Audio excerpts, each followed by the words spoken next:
Breaking news अवां share कयूं पिया। घोटकी में शहीद साफ़ी नसरुल्लाह गडानी क़त्ल केस जी ॿुधणी थी आहे। 23 अगस्त ताईं ॿुधणी मुलतवी कई वई। PPMN ख़ालिद लुंड ऐं संदसि पुट सेशन कोर्ट पहुता। अदालत PPMN संदसि पुटनि जी उबूरी ज़मानत में वाद करे छॾी आहे। हिकु भेरो ॿीहर अवां खे आगाह कयूं पिया। ब्रेकिंग न्यूज़ आहे घोटकी मां, जिते शहीद साफ़ी नसरुल्लाह गडानी क़त्ल केस जी ॿुधणी थी 23 अगस्त ताईं ॿुधणी मुलतवी कई वई आहे। PPMN ख़ालिद लुंड ऐं संदसि पुट सेशन कोर्ट पहुता।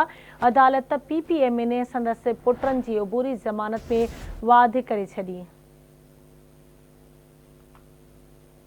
अहम ख़बर अवां सां शेयर कयूं पिया। घोटकी में शहीद सहाफ़ी नसरुल्लाह गडानी क़त्ल केस जी ॿुधणी थी आहे।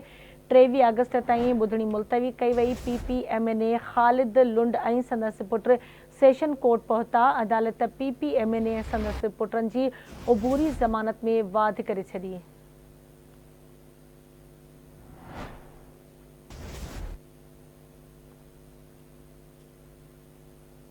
अहम ख़बर अवां सां शेयर कयूं पिया। शहीद साफ़ी नसरुल्लाह गडानी क़त्ल केस जी ॿुधणी 23 अगस्त ताईं मुलतवी कई वई आहे। PPMN ख़ालिद लुंड ऐं संदसि पुट सेशन कोर्ट पहुता। अदालत PPMN ऐं संदसि पुटनि जी उबूरी ज़मानत में वाद करे छॾी। तफ़सील मालूम कंदासीं घोटकी मां आवाज़ जे रिपोर्टर मुश्ताक लगारी खां। जी मुश्ताक, कहिड़ा तफ़सील आहिनि ॿुधणी जे हवाले सां आगाह कजो।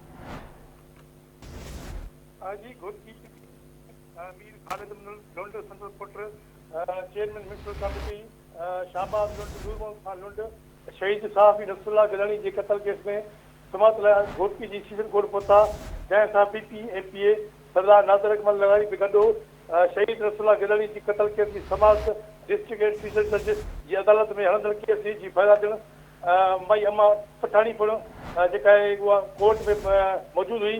शहीद नसरुल्लाह गडानी क़त्ल केस में समात 23 अगस्त ताईं मुलतवी कई वई आहे। 23 तारीख़ ताईं केस जो चलान पेश करे केस हलायो वेंदो।